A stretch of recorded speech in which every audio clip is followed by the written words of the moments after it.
Hello everyone, my name is Robert Zamora. Today I'll be doing my presentation on International Business Machines Corporation, or IBM for short. IBM is a publicly traded multinational company based in the United States. Headquartered in Armonk, New York, IBM has many operating facilities throughout various countries. Founded in 1911 by Charles R. Flint and Thomas Watson, first as a computing tabulating recording company. The company was later renamed to International Business Machines in 1924. IBM today makes the majority of their business in providing software, IT infrastructure for large businesses, consulting services, and financing. Though a great amount of their capital and assets are allocated to extensive research and development, which is consistent in IBM's history, as well as maintaining strong relationships with their partnerships. Taking a stakeholders analysis at IBM as a company, they're an institution with decades of experience. They have been in the computer game since computers have first been technologically advanced at the turn of the century. And influence, their research and development is coveted for making remarkable breakthroughs such as magnetic strips, hard drives, just to name a few. Though a big vulnerability of IBM is that they're failing currently to shift focus to AI, which they have a substantial AI infrastructure with the Watson and Watson X, though with its application of mostly geared towards businesses and providing AI as a service for businesses, they're not really able to capture a larger portion of the market as other companies have been able to. So an impact of IBM is that they set standards in productivity. Them as a company, they have been able to create a business from the early 1900s and be able to create an organizational culture that's very rigid and very, I wouldn't say adaptive to current trends and new business ideas, but with how long they've been around, something they're doing is working. Now coming to the four P's with people, is very open when it comes to who they hire. They encourage new thoughts, new ideas. They're about creating a work environment in which people have the freedom to be who they are. Inclusivity and diversity is a big thing at IBM. It allows them to foster a workplace in which new ideas and new breakthroughs are thought of on a common basis. IBM, for a large part of their history, has dealt with sustainability, integrating sustainability into their culture. It's not only a business tactic in reducing costs and reducing waste, but it's also a means of giving back to the planet and reducing their carbon footprint and recycling obsolete technology as much as they possibly can. Then when it comes to profitability, IBM is at a steady 61.9 billion in revenue for the 2023 fiscal year, which is a slight increase from the year prior. Though it shows that them as a company are still able to make a decent revenue. IBM's purpose in the world, however, is something that they all live by and they've lived by since their inception in the early 1900s, is that innovation is a key for creating a better tomorrow. Coming to Porter's Five Powers, I would say when it comes to bargaining power of buyers, IBM has somewhat of a difficulty when it comes to this. It's not that they necessarily have plenty of competition, but there are a few competitors in the workplace, whether it's software or IT infrastructure, or even financing or consulting. Though there are a handful of businesses that do have the same status or similar status that IBM has in being experts in their fields. This is something that IBM doesn't really struggle crazy amount when it comes to you know maintaining buyers, though it is something that's something they can't really avoid when it comes to evaluating where they are in the market. Bargaining power of suppliers, however, I would say is pretty low, considering that IBM they don't all they really provide, intellectual property, which is, proprietary software, proprietary infrastructure, which the majority of their hardware components that they do provide is all manufactured in house. Though the only really suppliers they'd have to worry about is, raw material and labor. And considering that manufacturing isn't really a large portion of IBM's business, um, suppliers is something that IBM doesn't really have to worry about whether suppliers are in a advantageous market or not. Though threat of new entrants is also relatively low. There are long-lasting businesses that have been around, not as long as IBM, but have been around for decades or so, like such as Oracle, Microsoft, AWS. Um, but the barrier of entry into these markets, whether it's infrastructure or software development, it's pretty high for incumbents you know, um, to corner the markets that these giants have already cornered for themselves. Which comes to threat of substitution. There are a few portions of IBM's business that is threatened with new technology, though the biggest thing that threatens IBM's position is artificial intelligence, which is something that they're trying to corner for themselves. Well, that they should be trying to corner from themselves. And the threat of this is that as AI becomes more and more capable of automating tasks, this threatens employees' necessity, which in turn may lead to layoffs and just the less need for employees to be in their seats, which leads to rivalry among existing competitors, which is substantial when you compare IBM to their competitors in their markets, whether it's AWS, Oracle, or in the consulting market with these other consulting firms. IBM doesn't necessarily have the resources that these companies that are solely based in consulting do. Though when it comes to technology and these other sectors that IBM find themselves in, um, there is a substantial um, plethora of competitors that IBM will have to combat in their markets. Taking a pastel analysis at this for the political portion, IBM operates in various countries throughout the world, so they have to abide by new foreign policies as well as follow international regulations regarding data and cybersecurity, whatever else falls under their business model. Though, as the political opinion of AI shifts, IBM must be able to adapt to changing perception and stance on ethical AI use and development. Economically, the state of the economy has an effect on how IBM performs, especially in times of economic recessions.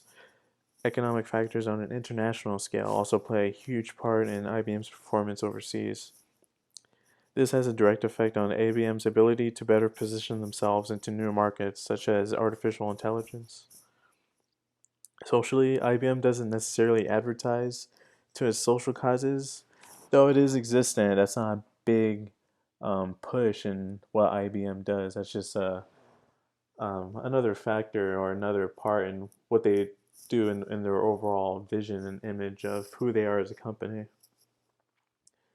Though they do maintain a social responsibility since they partner with large businesses and need to remain positive in the social eye, whether it's in regards to their partnerships or in society as a whole.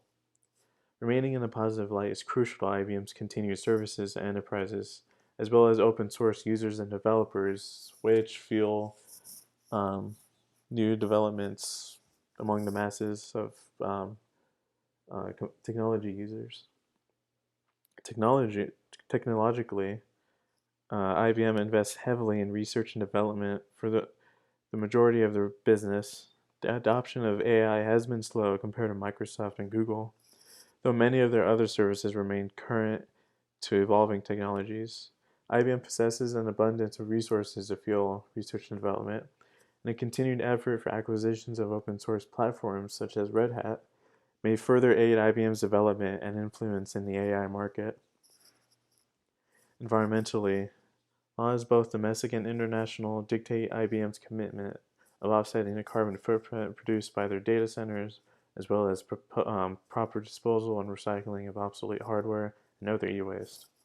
However, carbon footprints, e-waste, and environmentally ethical business practices are already ingrained into IBM's organizational culture, which allows them to not only achieve reasonable targets, but to also encourage such practices with their partners. Achieving a greater position in the AI market may also allow IBM to achieve their environmental goals much easier.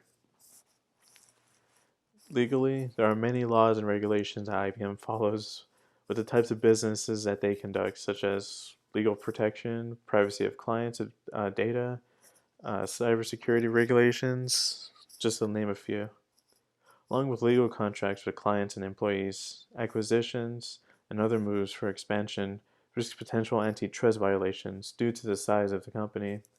IBM now has to further abide to changing laws, regulations, and new policies as that are being introduced and debated for the concern of ethical AI use and development. As you can see, IBM's organizational structure is a mix of product-based divisions, function-based segments, and geographic divisions. The majority, the main pillar of their business is product-based divisions with global technology services, global business services, their software, system of technology, and global financing. Though these divisions are segmented into how they function, whether it's in the global market, whether it has to do with intellectual property, research and development, or their integrated supply chain. And all of this is divided amongst where they operate in the world, whether it's the Americas, the Asia Pacific, Europe, Middle East, and or Africa.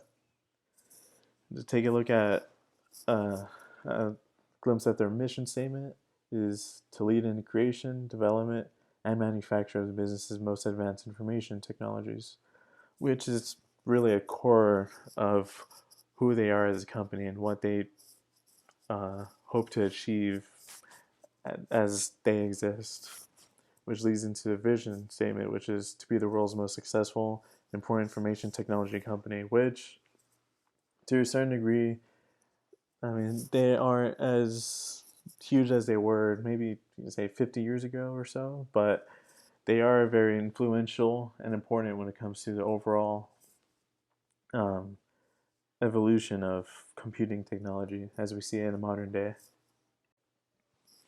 Taking a look at these current ratios, both IBM and Oracle have below 1, which indicates that these companies may struggle to pay off obligations with their current assets.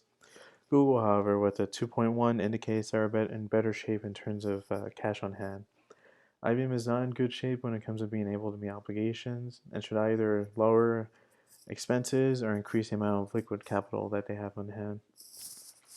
Taking a look at debt to equity ratio, IBM has a considerable amount in debt when compared to shareholders' equity, which unchecked may begin to affect the reliability in the eyes of future creditors.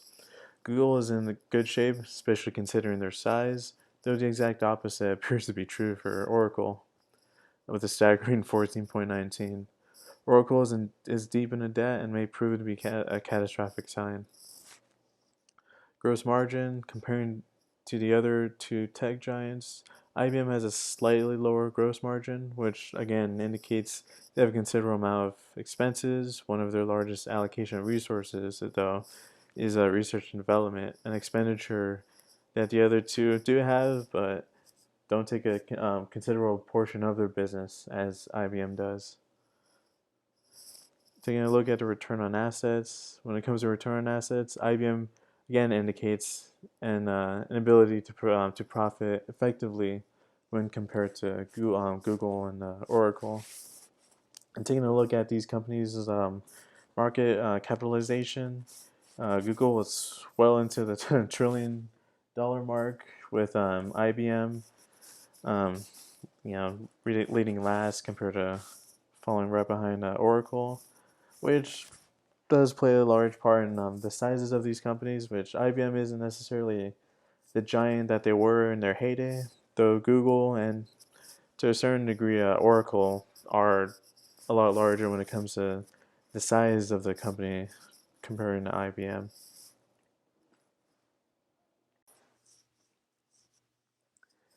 Taking a look at some alternatives that IBM could be doing to improve their position when it comes to advancing their artificial intelligence market share.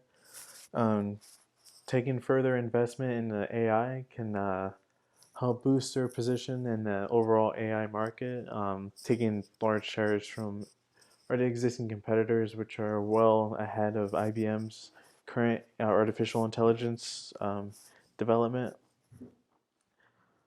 And also, when it comes to the software market, IBM should consider cornering a larger portion of the software market, taking away from mostly Microsoft, which since the 90s have been dominating the software market. And IBM should consider taking a large portion from them in order to fuel their already large revenue in software overall, while also considering the spinoff of their open source ownership, such as Red Hat and these other entities that IBM owns. IBM a couple years ago spun off a portion of their IT infrastructure business into another company called Kyndryl, doing the same thing with their open source portion of the company, which may allow better development amongst open source users and fostering newer developments and advancements in technology in that field. Taking a SWOT analysis of IBM's ability to pivot their business. A strength that they have is that being recognized internationally as a leader in innovating technology, IBM has world-renowned hybrid cloud infrastructure, consulting, and software business in their field. A weakness, however, is competitors have uh, a large advantage when it comes to AI development. IBM has made great strides on their own, though they've fallen behind in implementing AI in an effective way, as their competitors have done. Uh, Opportunities that IBM has is that their ability to take over software markets from many of its competitors, such as Microsoft, may give them a sizable company. They would have the ability for more acquisitions, like they had with Red Hat previously. Threats to IBM, however, is as AI develops and becomes more utilized, it does threaten thousands of jobs at IBM, which at this point already does, despite their current position in their own AI development. AI has threatened thousands of office jobs um, in automating repetitive tasks that their employees currently do. This may prove fatal when it comes to IBM's future. Taking a look at the vRIO framework and IBM's potential AI push is AI is a valuable asset with IBM currently, though it isn't rare when it comes to competitors. Many tech competitors in IBM's league do possess AI or AI capabilities, though that also proves that AI is imitable with maybe potential new incumbents. Um, the organization is something that IBM does have, being a company built around um, bureaucratic business practices, being efficient, and being able to meet their deadlines and meet their end goals. This gives IBM a temporary competitive advantage in bolstering their AI development, utilizing resources such as open source and many others. This leads to IBM being able to effectively implement these changes. When to do it is immediate implementation is crucial. Technology moves at a rapid pace, and from what we've seen recently, AI evolves almost on a daily basis. So immediate implementation of new practices in order to stay ahead of the game is crucial in order for IBM to survive in the market. And the reason to do so is because innovation is in the culture of IBM. IBM is built on innovating new ideas and developing new things, living by new ways of thinking, new methods in order to complete a task. And how? Progress is measurable. IBM's goal, especially when it comes to sustainability, is being able to measure how you perform as a company, whether it's through financial metrics or just overall impacts on how a company performs. And IBM being able to measure how they progress by taking historical looks at where their business is now and looking at how it changes as time goes on, it would be able to determine how effective and how effective that their new position in the market has changed positively. Major caveats to IBM repositioning themselves into a more AI oriented market is anything that can go wrong kind of will go wrong. Changing pace in the AI market, changing ethical perceptions, economic factors may also play a hindrance in IBM's ability to reposition themselves better into the AI market. Though to solve this, IBM must take precautionary steps into not only finding themselves in a better position than where they are, but if worse comes to worse, they'd be able to reposition themselves um, in place instead of regressing when it comes to implementing into when it comes to reorienting themselves into a new market. Um, though when it comes to the issue, when issues are learned and discovered, the ability to reevaluate what needs to change and what needs to remain the same is something that IBM should consider when it comes to repositioning themselves in the artificial intelligence oriented market. So to conclude, IBM always has been on the forefront of technology, from tabulating computers to quantum computing. Innovation is what built IBM, as well as the world of technology as we know it. At this current moment in time, the forefront of technology is artificial intelligence. And for IBM to be behind its evolution is not only crippling to IBM's potential growth as a company, but a disservice to the world and making a better place. Thank you.